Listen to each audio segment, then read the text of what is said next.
Another component is vulnerability scans. A vulnerability scan is a technical assessment of the organization's network.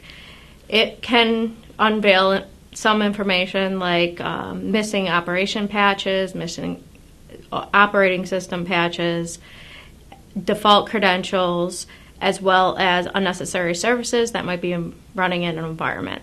It also involves a compliance assessment. The compliance assessment is when we sit down with leaders of the organization and go through the HIPAA implementation security rule, one part at a time, and evaluate whether the leaders believe that they have compliant processes and policies and procedures in that space.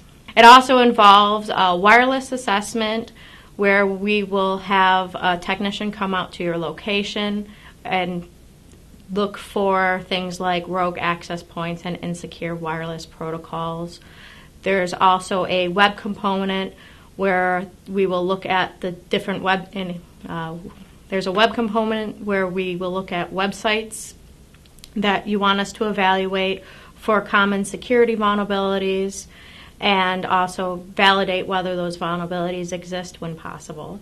And there's also another component where we will look, and we call it open source intelligence, and that is where we look at public websites for information about the organization, as well as things like posted vulnerabilities that is out there for anyone. We'll also look for, say, the contacts that are out there for different things for your organization.